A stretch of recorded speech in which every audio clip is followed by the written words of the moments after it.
بسم الله الرحمن الرحيم الحمد لله نحمده ونستعينه ونستغفره ونؤمن به ونتوكل عليه ونعوذ بالله من شرور أنفسنا ومن سيئات أعمالنا من يهده الله فلا مضل له ومن يضلله فلا هادي له ونشهد أن لا إله إلا الله وحده لا شريك له ونشهد أن سيدنا ومولانا محمدا عبده ورسوله صلى الله تعالى عليه وعلى آله وأصحابه وبارك وسلم تسليما كثيرا كثيرا. أما بعد فقد قال النبي صلى الله عليه وسلم: يا أيها الناس أفشوا السلام وأطعموا الطعام وصلوا الأرحام وصلوا بالليل والناس نيام، او كما قال علیہ الصلاۃ والسلام. معزز حاضرین کرام، اسلامی معاشرے میں جن چیزوں کی بنیادی طور پر فوری ضرورت ہے اس کی ایک طویل فہرست ہے. انہی میں دو چیزیں یہ بھی ہے کہ مسلم معاشرے کو ایک تو خارجی فتنوں سے سلامتی مل جائے، اور دوسرے داخلی طور پر معاشرہ ایک دوسرے سے محبت اور الفت کا مظاہرہ کرنے لگے. یہی دو بنیادی چیزیں ہیں جو امت مسلمہ کو اگر حاصل ہو جائے تو وہ اتحاد جو سابق میں مسلم امہ میں دیکھا گیا تھا وہ دوبارہ سوچا جا سکتا ہے. اس لیے کہ پہلے کی طرح امت مسلمہ یکجٹ ہو جائے اور امت واحدہ کا ثبوت دے، روایات کی روشنی میں یہ بظاہر ممکن نہیں. اللہ کے نبی صلی اللہ علیہ وسلم نے قیامت کے متعلق جو آگاہیاں فرمائی ہیں وہ سب احادیث کی کتاب الفتن میں موجود ہے. ان میں ایک بنیادی روایت ہے جو آپ صلی اللہ علیہ وسلم نے فرمائی. حضرت حذیفہ ابن یمان رضی اللہ عنہ جو عام طور سے اس طرح کے سوالات نبی کریم صلی اللہ علیہ وسلم سے کرتے تھے، اور مقصد کرنے کا یہ تھا کہ کچھ چیزیں معلوم ہو جائیں تو بچنے میں سہولت ہو سکے،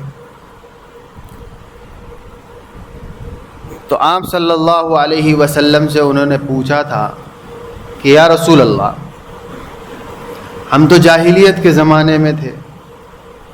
کفر و شرک کے ساتھ ہم نے زندگی گزاری، اور اللہ کو ہم نے فراموش کیا، لیکن بہرحال ہم پر یہ کرم ہوا کہ آپ کو مبعوث کیا گیا، آپ ہمارے درمیان تشریف لائے، اور پھر توفیق ہم کو یہ ملی کہ ہم نے آپ کی دعوت پر لبیک کہا، تو کسی طرح ہم اس شر سے بچ گئے، کفر کے شر سے ہم نے تو اپنے آپ کو بچا لیا، اور ماحول اب اتنا اچھا ہے کہ لوگ آہستہ آہستہ کفر و شرک کے شر سے اپنے کو محفوظ کرتے چلے جا رہے ہیں، دائرہ اسلام وسیع ہوتا جا رہا ہے، تو لوگوں کو راحت کی سانس تو ملی، آخرت ان کی سنور تو گئی، اور ہمیشہ ہمیش کی زندگی بہتر تو ہو گئی. لیکن ایک سوال رہ کے میرے دل میں یہ آتا ہے کہ کیا اس خیر کے ماحول کے بعد دوبارہ شر کا ماحول آنے والا ہے؟ یعنی کیا دوبارہ پھر وہ پرانی والی زندگی عود کر آئے گی جو آپ کے آنے سے پہلے تھی؟ مسلمانوں کو کیا ایسا ماحول دوبارہ دیکھنا پڑے گا؟ تو اللہ کے نبی صلی اللہ علیہ وسلم نے فرمایا کہ ہاں ایسا ہوگا. یہ جو خیر کا ماحول ہے اس ماحول کے بعد دوبارہ پھر شر کا ماحول آئے گا, یعنی کفر و شرک کا ماحول دوبارہ عود کرائے گا. یعنی اتنی کوششوں کے بعد اسلام خطۂ ارض میں پھیلتا گیا ہے, اتنی ہی آسانی کے ساتھ یہ سمٹتا بھی جائے گا. جس تیزی سے اسلام پھیل رہا ہے اس تیزی سے اسلام سمٹ بھی جائے گا, اور جس تیزی سے لوگ کفر و شرک کے دلدل سے نکل کر اسلام کے دائرے میں داخل ہو کر اللہ رسول کے فرما بردار بن کر اپنی آخرت کو بہتر بنا رہے ہیں, وہ وقت بھی آئے گا کہ اسی تیزی سے پھر لوگ الٹے قدم چلنا شروع ہوں گے. ایسا ہوگا. تو پھر انہوں نے پوچھا کہ یا رسول اللہ, پھر اس شر کے بعد کیا دوبارہ خیر آئے گا؟ یعنی پھر کیا ایسا امکان ہے کہ یہ جو بہترین زمانہ ہے آپ کی وجہ سے اس کے بعد آپ نے یہ کنفرم کر دیا ہے کہ شر آئے گا, پھر اس کے بعد کیا دوبارہ خیر آ سکتا ہے؟ تو اللہ کے نبی صلی اللہ علیہ وسلم نے فرمایا کہ ہاں اس کے بعد پھر دوبارہ خیر آئے گا. لیکن نبی نے فرمایا کہ اس خیر کے زمانے میں مسلمانوں کا حال میرے اس زمانے کی طرح نہیں ہو سکتا. یعنی اس زمانے میں جس طرح ایک جان ہو کر امت مسلمہ جی رہی ہے اس طرح ایک جان ہو کر اس زمانے میں لوگ نہیں جی سکتے. ایسا اتحاد, ایسا اتفاق, ایسی محبت, ایسی مودت اور ایسا ایک دوسرے کے حقوق کی ادائیگی کا مزاج وہ اس زمانے میں پیدا نہیں ہو سکتا. خیر تو آئے گا شر کے بعد, انتشار کے بعد, اختلاف کے بعد پھر اتحاد تو ہوگا, لیکن دلوں میں کدورتیں ویسے ہی باقی رہ جائے گی.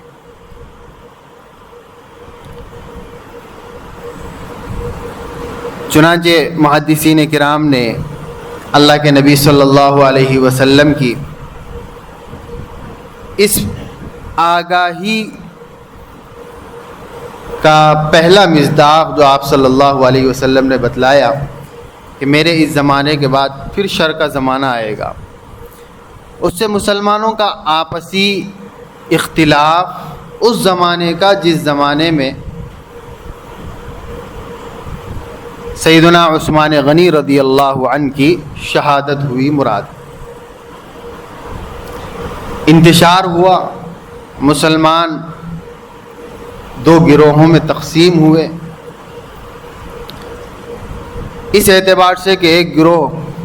خالص منافقوں کا تھا اور دوسرا خالص مومنوں کا.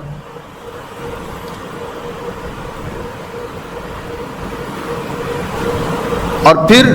اس اختلاف اور انتشار سے فائدہ اٹھایا دشمن نے, اور اس نے مسلمانوں کے ایمان کو کمزور کرنے کی کوشش کی, مختلف طریقے کے شکوک و شبہات میں لوگوں کو مبتلا کرنے کی کوشش کی. اختلاف کا نقصان یہی ہوتا ہے کہ دشمن کو اس سے فائدہ اٹھانے کا موقع مل جاتا ہے. اسی غرض سے یہ اختلاف ہوا بھی تھا اور خوب اس کا فائدہ بھی اٹھایا گیا. یہ سلسلہ چلتا رہا, بعد میں حضرت علی کرم اللہ وجہہ کے ساتھ بھی یہ سلسلہ چلتا رہا, بعد میں حضرت حسن رضی اللہ عنہ کے زمانے میں بھی یہ سلسلہ چلتا رہا, حضرت معاویہ کے دور میں بھی. بعد میں پھر حضرت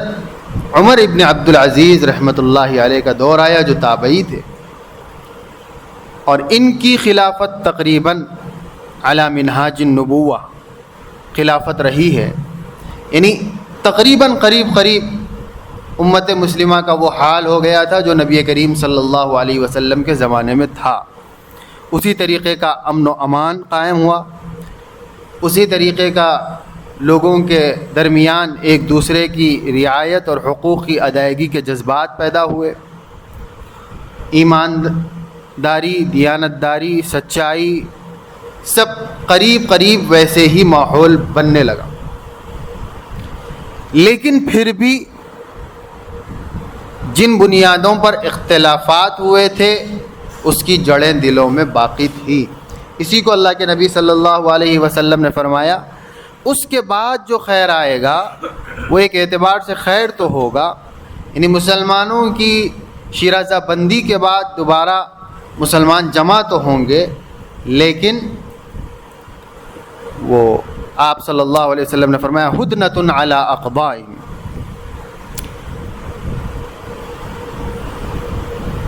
جیسے ماحول میں دھواں پھیل جائے تو چیزیں صاف صاف نظر نہیں آتی ہے، ایسے ہی مسلمانوں کے اختلاف کے بعد کا ہر اتحاد وہ غیر واضح ہی ہوگا، حتمی طور پر وہ ان کے یکجٹ ہونے کی دلیل نہیں مانا جائے گا۔ چنانچہ اس زمانے سے لے کر آج تک اور یہاں سے لے کر قیامت تک یہی صورتحال مسلمانوں کی رہے گی، یعنی جیسے نبی کریم صلی اللہ علیہ وسلم کے زمانے میں وحدت کا ثبوت دیا گیا تھا، وہ وحدت کا ثبوت اب قیامت تک دیا جانا ممکن نہیں ہے۔ ہاں، وقتی طور پر مختلف مشترک معاملات میں اتحاد کا ثبوت تو دیا جا سکتا ہے، لیکن دلوں کی کدورتیں جوں کی توں برقرار رہے گی، اور علاقائی طور پر چند لوگ متحد تو ہو سکتے ہیں، عالمی طور پر امت مسلمہ جو ایک کلمے کا تقاضا ہے کہ وحدت کا ثبوت دے، وہ اللہ کے نبی کی آگاہی کے مطابق بظاہر ممکن نہیں ہے، اور یہ عدم امکان بھی دراصل امت مسلمہ کی آزمائش کا ایک حصہ ہے، اور ہم پیدا ہی کیے گئے ہیں آزمائش کے لیے۔ اس آزمائش میں ڈال کر پھر حکم دیا گیا کہ تم ہر طرح کے اختلافات سے اور آپسی عداوتوں اور دشمنیوں سے اپنے آپ کو پاک و صاف رکھو اور بچا کر رکھو۔ تو یہ ایک مستقل امتحان۔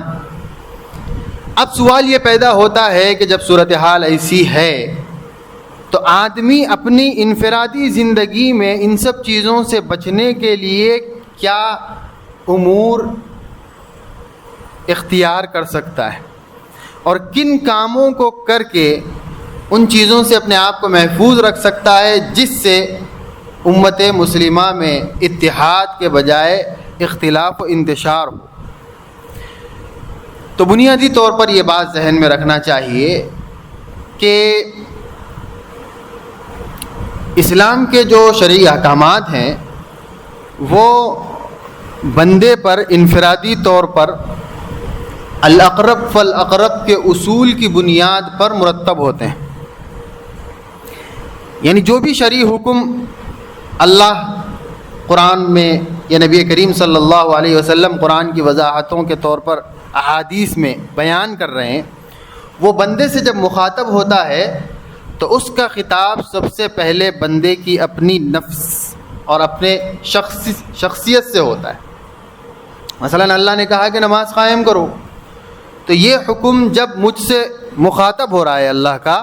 تو سب سے پہلا مخاطب اس کا میں ہوں، اور ذمہ داری جو مجھ پر عائد ہوتی ہے اس حکم کو سننے کے بعد سب سے پہلے اپنے آپ کو نمازی بنانی۔ تو پہلے میں اپنے آپ پر کنٹرول کرنے کی کوشش کروں گا، سارے احکام شرع کو اپنے اوپر نافذ کرنے کی کوشش کروں گا، اور مجھے اپنی ذات پر مکمل اختیار بھی ہے، کسی قسم کی کوئی رکاوٹ بھی نہیں ہے، کوئی عذر قابل قبول بھی نہیں ہے، میری آنکھ اپنے کنٹرول میں ہے، میں جدھر چاہے دیکھ سکتا ہوں۔ یعنی کہ عقیدے کے اعتبار سے تو ہر چیز اللہ کے قبضے قدرت میں ہے، اس کی چاہت کے بغیر پتا بھی ہل نہیں سکتا، لیکن امتحان کے طور پر اللہ تعالیٰ نے بندے کو ایک اختیار دیا ہے، اسی اختیار کی بنیاد پر قیامت میں جزا و سزا ہوگی۔ اگر یہ اختیار نہ ہوتا تو بندے یہ کہہ سکتا تھا کہ ہر چیز اللہ کی چاہت کے مطابق ہو رہی تھی تو مجھے کیوں سزا دی جا رہی ہے؟ میں جب گناہ کر رہا ہوں تو اللہ نے چاہا ہے تبھی میں گناہ کر سکا ہوں، میں نیکی کر رہا ہوں اللہ نے چاہا ہے تبھی میں نیکی کر سکا ہوں۔ جب کچھ بھی کائنات میں اللہ کی چاہت کے بغیر ہو نہیں سکتا تو جو کچھ میں نے کیا اس پر جزا و سزا کیوں دی جا رہی ہے؟ یہ سوال بندے کی طرف سے آ سکتا تھا۔ اسی لیے اللہ تعالیٰ نے جزوی اختیارات بندے کو دیے، اور اسی اختیار کا نام آزمائش ہے۔ اللہ نے جزوی اختیار دیا۔ جزوی اختیار کا مطلب اللہ نے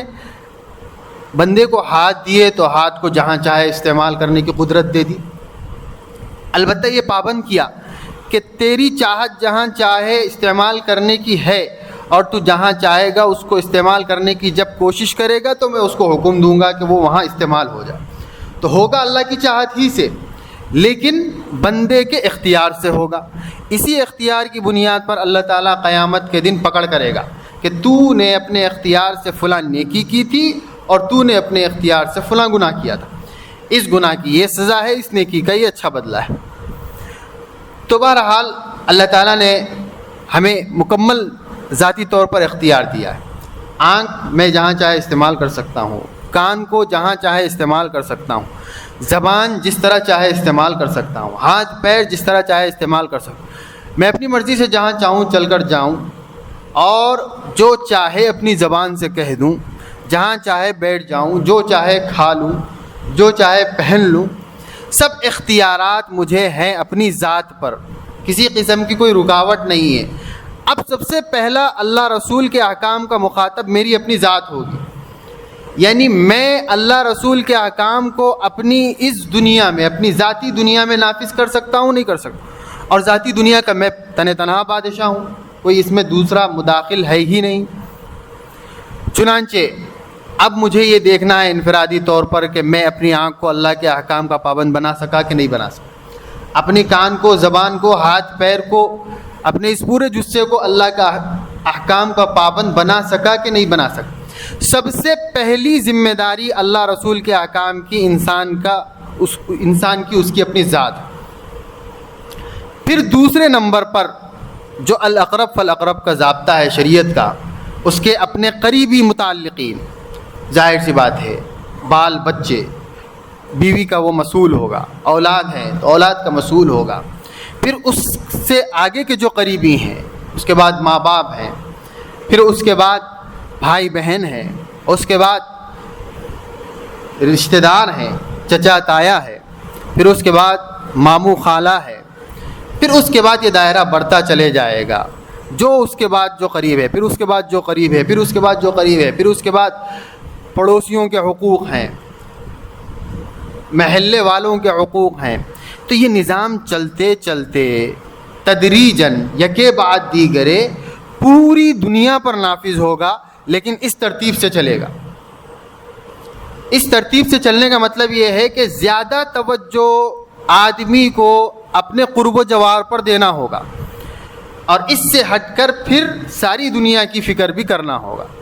ساری دنیا کی فکر میں رہ کر اپنے قرب و جوار اور اپنی ذات سے اگر محروم رہا اور اسی کی فکر نہیں رہی، تو پھر ساری دنیا کی فکر کرنے کا بھی کوئی خاص بدلہ ملنے والا نہیں۔ تو قرآن و سنت کے مقاصد کو سمجھنا بہت ضروری۔ تو قرآن و سنت کے احکام کا پابند سب سے پہلے بندہ اپنی ذات پر، اپنی ذات کا ہے، پھر جو جتنا قریبی ہوگا اسی اعتبار سے اس کی ذمہ داری اتنی بڑھتی چلی جائے گی۔ تو میں یہ عرض کر رہا تھا کہ معاشرے میں جن دو بنیادی چیزوں کی ضرورت ہے سدھار پیدا کرنے کے لیے،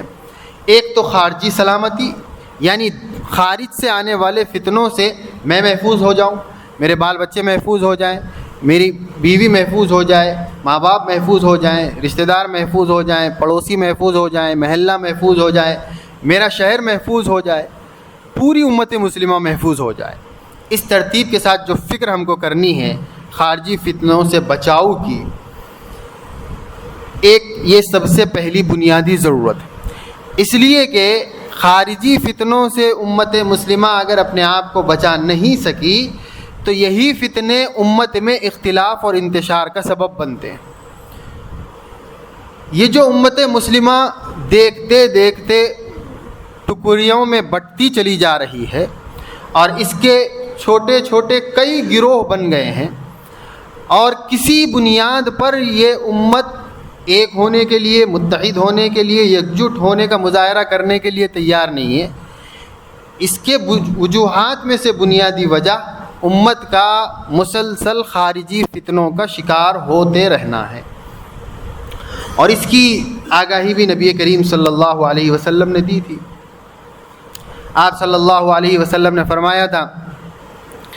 کہ میں ایسے فتنوں سے تم کو آگاہ کر رہا ہوں جو بارش کے قطروں کی طرح تمہارے درمیان ٹپکنے والے ہیں۔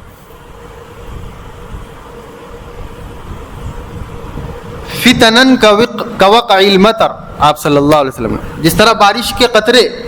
تشبیہ کیوں دی بارش کے قطروں سے؟ بارش کے قطرے ایک ساتھ لگاتار ایک کے پیچھے ایک ٹپکتے رہتے ہیں، کسی قسم کا کوئی گیپ اس میں نہیں ہوتا ہے، اور بارش جب تیز ہوتی ہے تو بڑی تیزی کے ساتھ ایک کے پیچھے ایک قطرے آتے رہتے ہیں۔ آپ صلی اللہ علیہ وسلم نے تسلسل کو بتانا چاہا ہے کہ قرب قیامت فتنوں کا تسلسل ہوگا، یعنی ایک فتنہ نہیں ہوگا، سینکڑوں قسم کے فتنے لگاتار امت مسلمہ پر اور مسلم معاشرے پر بارش کے برسات کی طرح نازل ہوتے رہیں گے۔ ایک سے بچے تک دوسرے کا شکار ہوگا، دوسرے سے بچے تک تیسرے کا شکار ہوگا، تیسرے سے بچے تک چوتھے کا شکار ہوگا۔ نتیجتاً مسلمان اتنا پریشان ہوگا کہ وہ صورت پھر پیدا ہوگی جو نبی نے فرمائی تھی کہ یصبح الرجل مومنا ویمسی کافرا او یمسی مومنا ویصبح کافرا، کہ صبح کے وقت مسلمان ہوگا، شام ہونے تک کافر ہو جائے گا، شام کے وقت مسلمان ہوگا، صبح ہونے تک کافر ہو جائے گا۔ کیوں؟ فتنوں کی کثرت میں حق و باطل کا فرق وہ بھول چکا ہوگا، اس لیے باطل کو حق سمجھ کر اختیار کر رہا ہوگا، اور اللہ کی نگاہ میں وہ حق کے دائرے سے نکل کر کفر کے دائرے میں داخل ہو چکا ہوگا۔ تو یہ جو حق و باطل کے فرق اور امتیاز کی صلاحیت کا جو ختم ہو جانا ہے، اس کی بنیادی وجہ تسلسل کے ساتھ فتنوں کا آ جانا، اور اس کا حل قرآن سے اپنے آپ کو قریب کرنا، کیونکہ قرآن کو اللہ تعالیٰ نے حق و باطل کے درمیان فرق کرنے والی کتاب بنا کر بھیجا ہے۔ لیکن فتنوں کا تسلسل اور پھر ان فتنوں کی بنیادی محنت وہ یہی ہوگی کہ امت مسلمہ کو قرآن سے دور کر دیا جائے۔ اسی لیے جتنے فتنے آ رہے ہیں سب فتنوں کا آپ جائزہ لے لیجئے، ہر فتنے کا بنیادی کام وہ یہی ہوگا کہ قرآن و سنت کو ہمارے سمجھائے ہوئے زاویے سے سمجھنے کی کوشش کرو، قرآن و سنت کو سلف صالحین کے بتائے ہوئے عبارتوں سے سمجھنے کی کوشش مت کرو، قرآن و سنت کو نبی کریم صلی اللہ علیہ وسلم کے زمانے سے لے کر آج تک جس طرح سینہ بسینہ منتقل ہوتا ہوا علم کے ذریعے سے امت سمجھتے آ رہی ہے اس طرح سمجھنے کی کوشش مت کرو۔ یہ بنیادی محنت ہے تمام باطل قوتوں، اور کچھ تو یہاں تک بھی کہہ دیتے ہیں کہ قرآن و سنت کو چھوڑ ہی دو، ہم جو کہہ رہے ہیں بس اس کے مطابق زندگی گزارو، اسی میں تمہاری کامیابی ہے۔ تو ظاہر سی بات ہے جو قرآن و سنت کو اور اس کی سلف صالحین کی بتائی ہوئی تشریحات، صرف قرآن و سنت کو پکڑ لینا بھی کافی نہیں ہے، کیونکہ قرآن بھی گمراہ کر دیتا ہے، یضل بہ کثیرا ویہدی بہ کثیرا۔ اللہ نے فرمایا کہ اسی قرآن کی بنیاد پر بہت سوں کو ہم گمراہ بھی کریں گے۔ طریقہ کار وہی اپنانا ہوگا جو اللہ کے نبی صلی اللہ علیہ وسلم نے بتلایا تھا، وہ یہی تھا کہ میں نے قرآن کی ساری امانتوں کو صحابہ کے قلوب میں موجزن کیا ہے، صحابہ نے اس کی تشریحات توضیحات کر دی ہے آنے والی امت کے سامنے، اور وہ بعد میں پھر محفوظ کر لی گئی، بس اسی تشریحات اور توضیحات کا اعتبار ہوگا جو صحابہ نے کیا ہے ہمارے سامنے۔ اس لیے قرآن و سنت اور اس کی سلف صالحین کی بتائی ہوئی تشریحات، یعنی صحابہ اکرام کی بتائی ہوئی تفسیرات، اس کو جو تھامے گا وہی فتنوں کے اس دور میں بچ سکتا ہے۔ تو میں یہ عرض کر رہا تھا کہ امت مسلمہ کی اور مسلم معاشرے کی آج کے زمانے میں جو بنیادی ضرورت ہے وہ خارجی فتنوں سے سلامتی، خارجی فتنوں سے سلامتی کی ایک بنیادی ضرورت یہ ہے۔ اس کے لیے قرآن سے قریب ہونا ہوگا، قریب ہونے کا طریقہ کار کیا ہے وہ سمجھنا ہوگا، مستقل ایک وہ موضوع ہے۔ لیکن میں اس وقت جو عرض کرنے جا رہا ہوں، ایک بنیادی ضرورت امت مسلمہ کی وہ خارجی فتنوں سے اپنے آپ کو بچا لینے کی۔ اگر امت مسلمہ اس کی فکر نہیں کرے گی تو ہم بچ بھی جائیں تو آنے والی نسلیں الحاد اور ارتداد کے دہانے پر کھڑی رہے گی اور اس کے ذمہ دار ہم خود ہوں گے. اور اس وقت جو نسلیں دین و ایمان سے دور ہیں اسی کا حال آپ دیکھ لیجئے, جائزہ دیکھ لیجئے. ہر اس گھر میں جس میں دین کا مذاکرہ نہیں ہے, لوگ دائرے کفر میں داخل ہو رہے ہیں مختلف قسم کی کرتوتوں اور حرکتوں کی وجہ سے. ان کی زبان پر ایسے کلمات آ رہے ہیں جس کا ظاہر کرنا وہ آدمی کو ایمان سے خارج کر دیتا ہے, لیکن علم نہیں ہے. اور فتنوں کا شکار ہو کر وہ سمجھتے ہیں کہ یہ کوئی ایسی بات نہیں ہے جس پر اہمیت دی جائے, اور حق و باطل کا پہچان اور تمیز ان کے اندر سے نکل گئی. وہ اسلامی شعار کو اور اسلامی تعلیمات کو اور اس کی باریکیوں کو اہمیت دینے کے لیے تیار نہیں. وہ سمجھتے ہیں کہ ایک روٹین کی زندگی ہے جس طرح عام انسان جی رہا ہے, ہمیں بھی جی لینا ہے. بس ہم نے ایک کلمہ پڑھا ہے, اس کی بنیاد پر ہمیں جنت ملے گی مرنے کے بعد. بس اتنا تصور اسلام کا مسلمانوں کے پاس رہ گیا ہے. حالانکہ اسلام اتنا آسان سودا نہیں ہے کہ آپ کو صرف کلمہ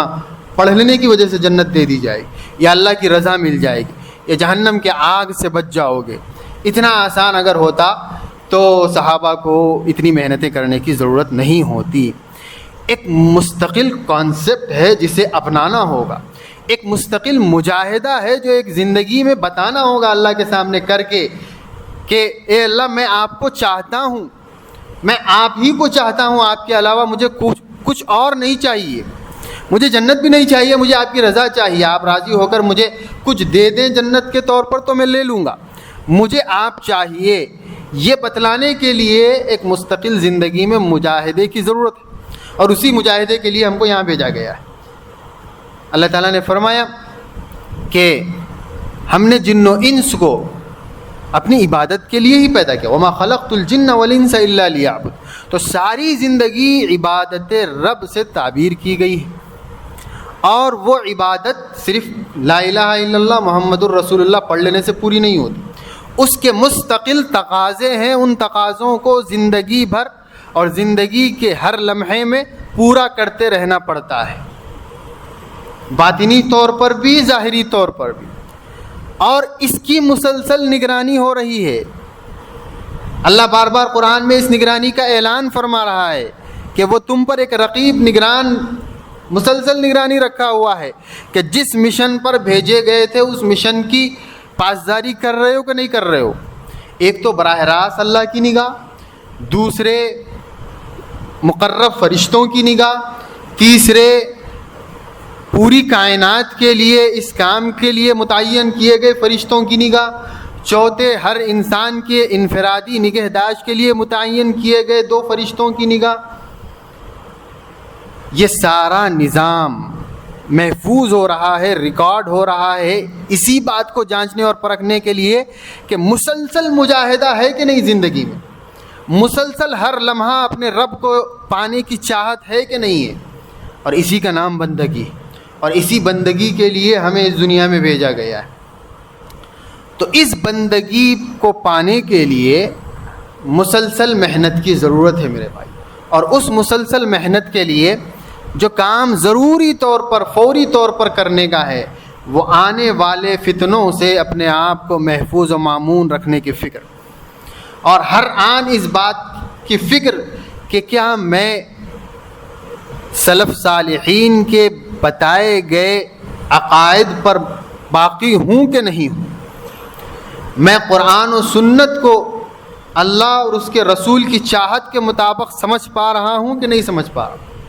میری زندگی کی ہر حرکت و سکون اللہ رسول کی چاہت کے مطابق ہو پا رہی ہے کہ نہیں ہو پا رہی ہے. ہر آن اس کی فکر کرتے رہنا, اپنے مسلک و مشرب کی حفاظت کی فکر اور اپنے عقیدے کی تحفظ کی فکر, یہ ذمہ داری ہے اپنے آپ کو بچانے کے لیے. اگر اس سلسلے میں تساہل برتیں گے تو وسعت اتنی ہو جائے گی کہ آج ایک چیز کو قبول کریں گے, کل دوسری کو, کل پرسوں تیسری کو, اور پھر آگے چل کر کفر و شرک کو قبول کرنے کے لیے بھی یہ دل آمادہ ہو جائے گا. اور باطل قوتیں اپنا مشن اسی تدریج کے ساتھ لے کر چل رہا ہے کہ فوراً وہ آپ کے دین و ایمان پر کبھی بھی اٹیک نہیں کریں گے. وہ بہت چالاکی کے ساتھ بنیادی طور پر جن چیزوں سے آپ کے ذہن کو بھٹکایا جا سکتا ہے وہاں سے کام شروع کریں گے, اور عام طور پر فطری طور پر انسانوں کے جذبات شرع کے جن احکام کو قبول کرنے میں تکلیف محسوس کرتے ہیں اور اس پر عمل کرنے میں ایک قسم کا مجاہدہ محسوس کرتے ہیں، تھوڑا سا اس سے راحت دلانے کا سامان کے طور پر آپ کو کچھ شریعت کی توضیحات تشریحات بتائی جائے گی کہ یہ سب ضروری نہیں ہے، دین بہت آسان ہے، آپ کو آسان طریقے سے اللہ تک پہنچنا چاہیے۔ جب پھر وہ ان کی باتوں میں آ کر اس آسان راستے پر آئے گا تو پھر دوسری آسانی کی طرف لے جائیں گے، تیسری آسانی کی طرف، پھر ذہن ایسا بنایا جائے گا کہ کوئی ضروری نہیں ہے کہ آپ اللہ ہی کو مانیں، کوئی ضروری نہیں ہے کہ آپ نبیوں ہی کو مانیں، کوئی ضروری نہیں ہے کہ آپ فلاں ہی کو مانیں، کوئی ضروری نہیں ہے کہ مرنے کے بعد دوبارہ زندگی ہو۔ یہ سارے عقائد کو محو کر دیا جائے گا۔ اس لیے باطلی سازشوں سے اپنے آپ کو مسلسل محفوظ رکھنے کی فکر، خارجی فتنوں سے اپنے آپ کو مسلسل محفوظ رکھنے کی فکر، یہ ایک بنیادی ضرورت۔ اور دوسری بنیادی ضرورت ہے امت مسلمہ کا اندرونی اتحاد و اتفاق، اس لیے کہ جب تک اندرونی اتحاد و اتفاق ہوگا باطل کو خارج سے حملہ کرنے کی ہمت ہی نہیں ہوگی۔ اس کو ہمت اسی وقت ہوتی ہے جب اندر انتشار ہو جائے، اندر اختلاف ہو جائے۔ اس لیے ہمیں دوسری ضرورت ہے بنیادی طور پر آپسی اتحاد و اتفاق کی، اور یہ دونوں کام بھی ہم اجتماعی طور پر بعد میں کریں گے، انفرادی طور پر اپنی شخصیت سے پہلے شروع کریں گے۔ یعنی سب سے پہلے میں اپنی ذات کو اس بات کا پابند کر لوں کہ میں مسلسل اپنے عقیدوں کی حفاظت کرتا رہوں گا اور اپنے اعمال کی حفاظت کرتا رہوں گا، اور اپنے اس جسم کو اللہ رسول کی چاہت کے مطابق پابند کرتا رہوں گا۔ اس کا ہر حرکت و سکون، اس کا چلنا پھرنا، اٹھنا بیٹھنا، دیکھنا سننا، بولنا سوچنا، یہ سب اللہ رسول کی چاہت کے مطابق ہوگا۔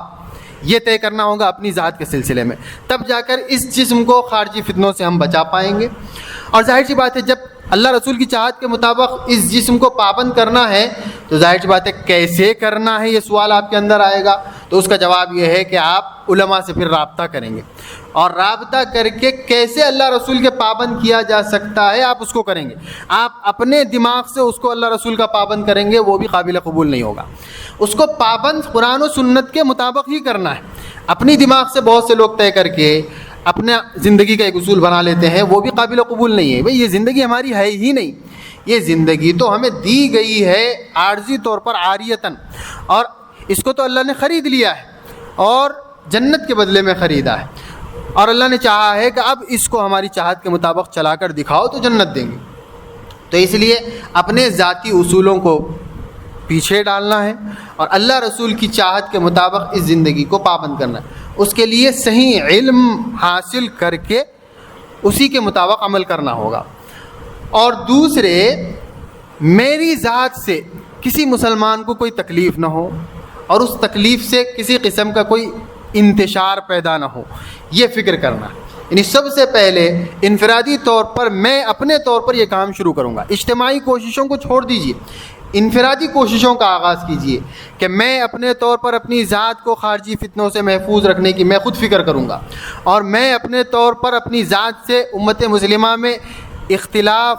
اور انتشار پیدا ہونے کے اسباب سے اپنے آپ کو بچائے رکھوں گا،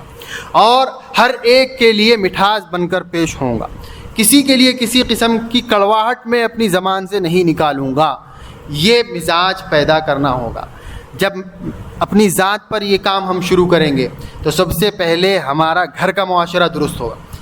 جب گھر کے لوگ ہمارے ضرر و نقصان سے محفوظ ہو جائیں گے تو ان کا میلان ہماری طرف ہوگا،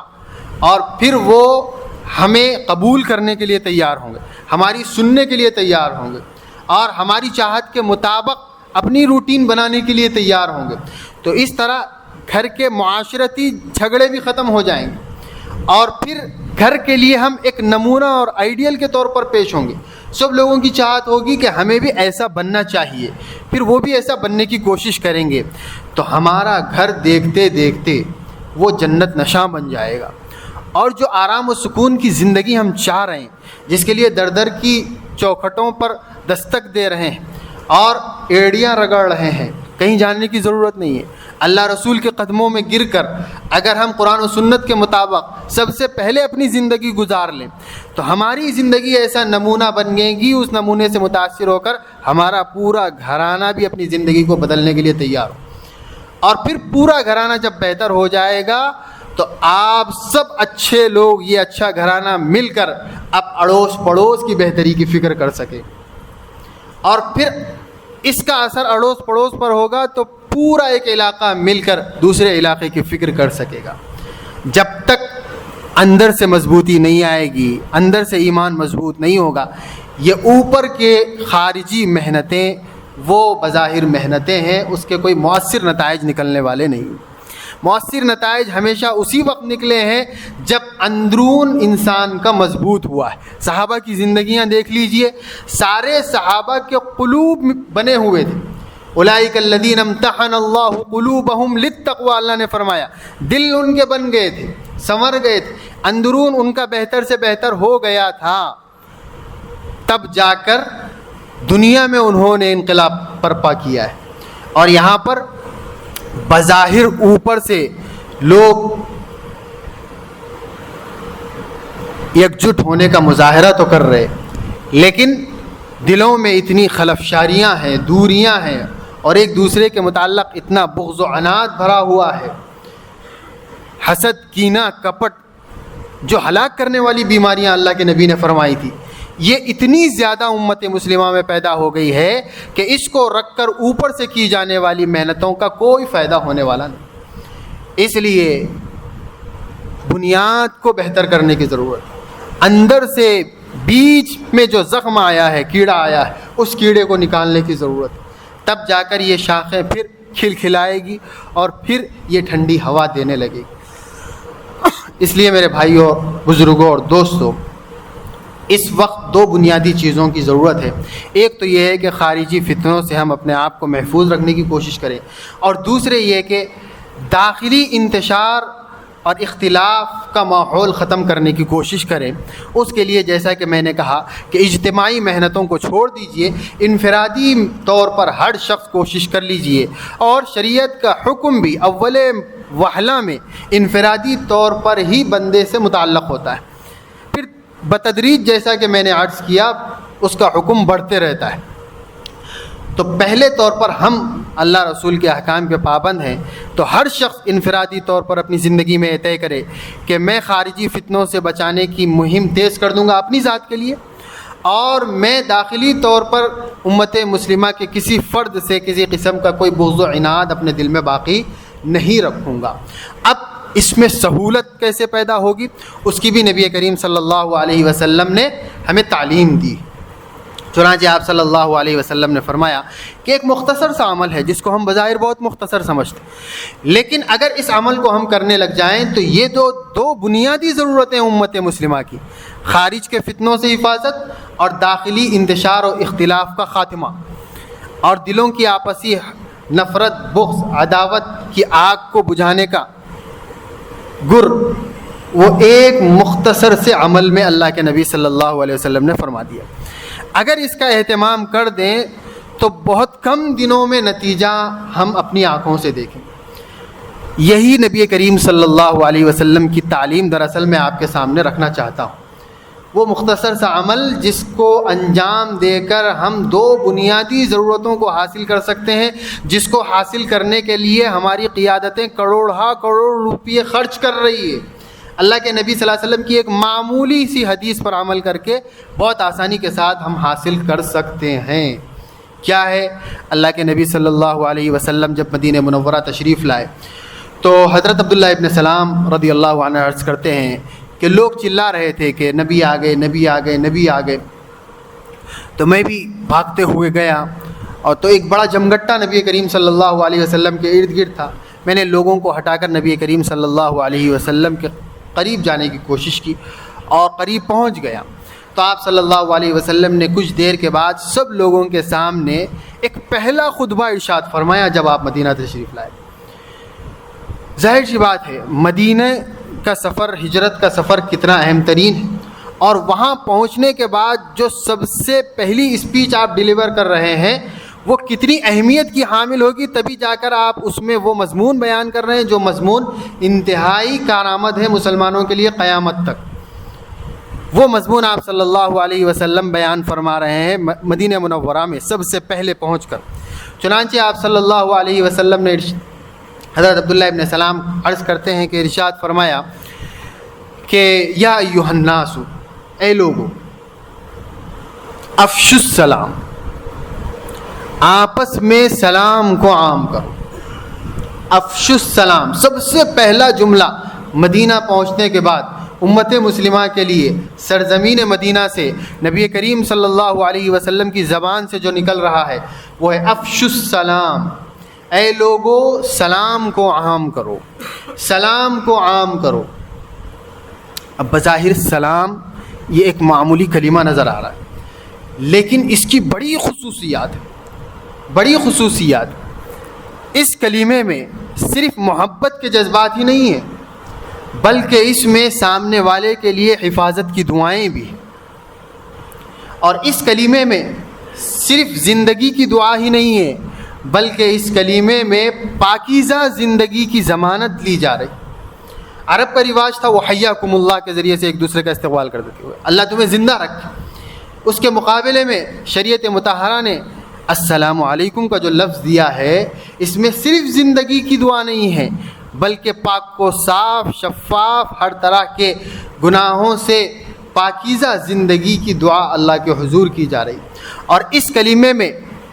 یہ ضمانت ہے کہ آدمی اس کلمے کے ذریعے سے یہ کہنا چاہتا ہے کہ تم میرے ذات کی شر سے اپنے آپ کو محفوظ سمجھو۔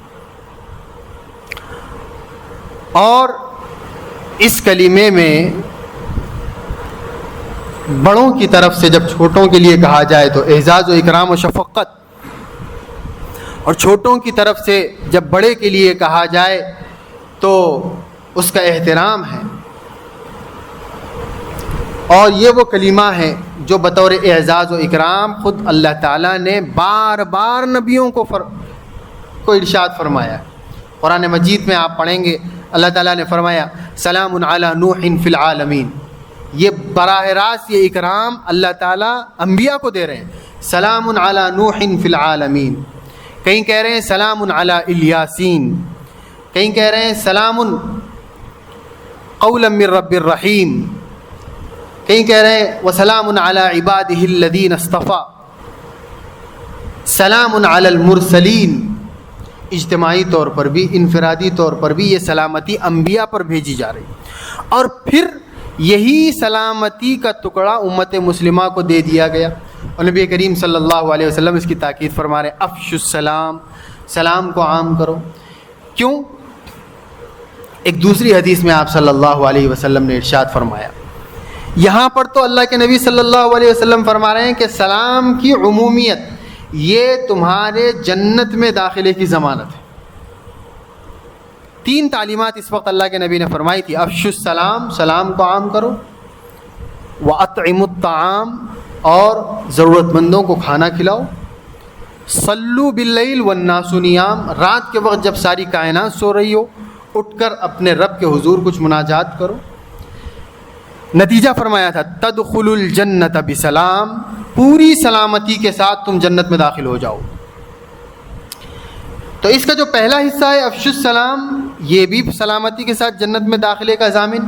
اطعموا الطعام یہ بھی سلامتی کے ساتھ جنت میں داخلے کا ضامن، صلوا باللیل والناس نیام یہ بھی سلامتی کے ساتھ جنت میں داخلے کا ضامن۔ تینوں یکساں طور پر جنت میں داخلے کے ضامن ہیں۔ تو دیکھیے سلام اگر معمولی لفظ ہوتا، معمولی کلمہ ہوتا، معمولی تحیہ ہوتا تو یہ جنت میں داخلے کا ضامن کیسے بن سکتا؟ دراصل اس سلام کے کلمے کے ذریعے سے امت مسلمہ کی وہ بنیادی اور جڑوں میں جمی ہوئی مسلمانوں کی کمزوریاں ہیں، ان کمزوریوں کا خاتمے کا علاج تھا۔ اس علاج کے لیے اللہ کے نبی صلی اللہ علیہ وسلم نے جب یہ کلمہ دیا تو حکم دیا کہ افشوا السلام، اس کلمے کو اتنا عام کرو کہ اس کلمے کی عمومیت کی وجہ سے مسلمانوں کے دلوں کے اندر سے حسد نکل جائے، کینہ نکل جائے، ایک دوسرے کے لیے کپٹ نکل جائے، ایک دوسرے کے لیے دلوں کے اندر کی جو حاسدانہ جلن ہوتی ہے وہ ختم ہو جائے، اور ایک دوسرے کے لیے عداوتوں کا خاتمہ ہو جائے، ایک دوسرے کی نعمتوں کے زوال کی حرص ختم ہو جائے، ایک دوسرے کو کھینچنے کی جو ایک عادت بن گئی ہے وہ ختم ہو جائے۔ یہ جو بنیادی بیماریاں تھیں امت مسلمہ کی، اس کا علاج ایک معمولی سے کلمے میں رکھا گیا۔ اس کو چھوڑنے کے نتیجے میں یہ بیماریاں اتنی تیزی کے ساتھ وبا بن کر عام ہوئی ہے کہ امت مسلمہ کے چھوٹے اجتماعات بھی اس بیماری کے نتیجے میں متحد باقی نہیں رہ پائے۔ ایک گھر میں میاں بیوی، بچے، 2 بچے، 3 بچے، اتنا چھوٹا اجتماع ایک مسلم معاشرے کا، یہ بھی اگر آپ جانچیں گے تو اتحاد کا ثبوت نہیں دے پائے گا۔ اختلاف ان کے درمیان، یہ پانچوں کے مجتمع میں بھی اختلاف نظر آئے گا۔ بنیادی وجہ یہی ہے کہ بنیادی طور پر ان بیماریوں کے خاتمے کا جو علاج تھا، اس علاج کو ہم نے معمولی سمجھا اور وہ علاج چھوڑ دیا، نتیجتاً بیماری وبا کے طور پر پھیل گئی۔ تو آپ صلی اللہ علیہ وسلم حکم دے رہے ہیں افشوا السلام تدخلوا الجنۃ بسلام، اور یہ تو سلام کو عام کریں گے تو سلامتی مقدر بنے گی، خارجی فتنوں سے خود بخود ہم اپنے آپ کو محفوظ و مامون کر سکیں گے۔ اور ایک دوسری حدیث ہے جس میں آپ صلی اللہ علیہ وسلم نے فرمایا کہ اندرون میں مضبوط ہونے کے لیے جو کام کرنا ہے وہ کام بھی سلام ہی ہے۔ سلام ہی کے ذریعے سے اندرونی مضبوطی بھی پیدا ہوگی، جو ایک مسلمانوں کی بنیادی ضرورت ہے۔ چنانچہ آپ صلی اللہ علیہ وسلم نے فرمایا ایک دوسری حدیث میں کہ افلا ادلکم علی فعل اذا فعلتموه تحاببتم افشوا السلام بینکم۔ حدیث ہے، اللہ کے نبی صلی اللہ علیہ وسلم نے فرمایا جنت میں مومن کے علاوہ کوئی داخل نہیں ہو سکتا، مومن ہی جنت میں داخل ہوگا، اور مومن آدمی اس وقت تک نہیں ہو سکتا جب تک کہ ہر مومن سے دل میں محبت اس کے پیدا نہ ہو جائے۔ اس وقت تک ایک آدمی مومن کامل ہو نہیں سکتا جب تک کہ پوری دنیا کے مومنوں کے لیے محبت اس کے دل میں پیدا نہ ہو جائے، عداوت کا خاتمہ نہ ہو جائے۔ پھر آپ صلی اللہ علیہ وسلم نے فرمایا جب ایسی بات ہے کہ مومن ہی جنت میں جائے گا، اور ایمان اس وقت تک مکمل نہیں ہوگا جب تک کہ پوری کائنات کے لیے محبت دل میں پیدا نہ ہو جائے، جس کے نتیجے میں النصح لکل مسلمین پر عمل پیرا ہو سکتا ہے۔ ایک مسلمان ہر ایک کی خیرخواہی کا جذبہ اسی وقت رکھ سکتا ہے جب کہ ہر ایک کی محبت دل میں ہو۔ عداوت ہوگی تو خیرخواہی کے جذبات نہیں ہوں گے، اور ساری اسلامی تعلیمات خیرخواہی کے جذبات کی بنیاد پر منحصر ہے۔ جذبہ خیرخواہی نہیں ہے تو کوئی ایک حکم شرعی پر بھی آدمی عمل نہیں کر سکتا، نہ اپنی ذات کے لیے نہ اپنے غیر کے لیے۔ تو ظاہر سی بات ہے النصح لکل مسلمین پر لانے کے لیے ہر مومن کے لیے دل میں محبت کے جذبات ہونا ضروری ہے، تبھی جا کر ایمان کا کمال ہوگا اور مومن ہی جنت میں داخل ہوگا۔ جب ایسی بات ہے تو اللہ کے نبی صلی اللہ علیہ وسلم نے فرمایا کہ کیا میں تم کو ایک ایسی چیز بتلا دوں جس پر تم عمل کرنے لگے تو تمہارے اندر خود بخود سارے ایمان والوں کی محبت تمہارے دل میں موجزن ہو جائے۔ صحابہ نے فرمایا بتائیے کیا ہے؟ تو آپ نے فرمایا افلا ادلکم علی شیء اذا فعلتموه تحاببتم، کیا ایسی چیز نہ بتاؤں کہ جو وہ تم کرنے لگو تو ایک دوسرے سے تم محبت کرنے لگ جاؤ گے، دشمنیاں ختم ہو جائے گی۔ افشوا السلام بینکم، اس کے جواب میں بھی اللہ کے نبی نے فرمایا آپس میں سلام کو عام کرو، آپس میں سلام کو عام کرو۔ تو یہ جو سلام کا کلمہ ہے اس کو ہمیں عام کرنے کی ضرورت ہے۔ اس کے عمومیت سے ہم خارجی فتنوں سے بھی انشاءاللہ محفوظ ہوں گے، اور داخلی اختلاف انتشار بھی ہمارا ختم ہوگا۔ آپ تجربہ کر کے دیکھ لیجئے، سلام کا رواج آپ عام دینے لگیں گے تو صدیوں کی دشمنیاں بھی ختم ہو جائے۔ یہ لوگوں کا تجربہ ہے، جنہوں نے تجربہ کیا انہوں نے اس کو محسوس کیا، اور جو عمل کر رہے ہیں وہ اپنے دلوں کو کینہ کپٹ سے محفوظ رکھے ہوئے ہیں اور فتنوں سے محفوظ ہیں۔ جو عمل نہیں کر رہے ہیں وہ عمل کر کے دیکھ لیجئے، سلام کو عام کر دیجئے، چند ہی دنوں میں، ایک ہفتے کے اندر آپ کی زندگی میں انقلاب پیدا ہوگا۔ جن لوگوں سے عداوتیں تھیں وہ لوگ آپ کی طرف مائل ہوں گے، آپ کے دل جن سے ملتے نہیں تھے وہ بھی ان سے ملنا شروع ہو جائیں گے، اور یہ آپس کا اختلاف انتشار ختم ہوگا، جس کے نتیجے میں آدمی کا جو ذاتی ٹینشن ہے اس کا خاتمہ ہوگا۔ جتنے اختلاف بڑھیں گے اتنا ٹینشن کا لیول بڑھے گا، تو ظاہر سی بات ہے اتنا آدمی پریشر میں رہے گا اور دین پر عمل کرنے کے لیے تیار نہیں ہوگا، اور قرآن و سنت کی سننے کے لیے تیار نہ ہوگا، وہ منمانی کی طرف جاتے رہے گا۔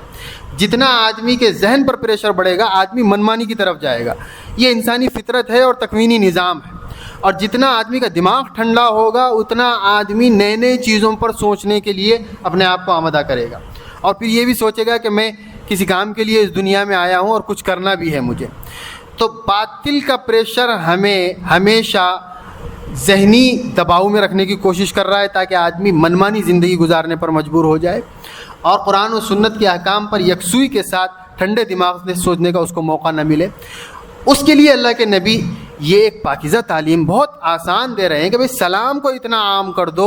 خود بخود تمہاری دشمنیاں ختم ہوں گی، تو تم ایک دوسرے کے لیے پھول بن جاؤ گے۔ ظاہر سی بات ہے جب سامنے ہمیں پھول نظر آ رہا ہوگا تو ہمیں خوشی ہوگی، کانٹا نظر آ رہا ہوگا تو ٹینشن ہوگا۔ تو اب سارے کانٹے ہی کانٹے نظر آ رہے ہیں تو انسانی زندگی کانٹوں بھری ہو گئی۔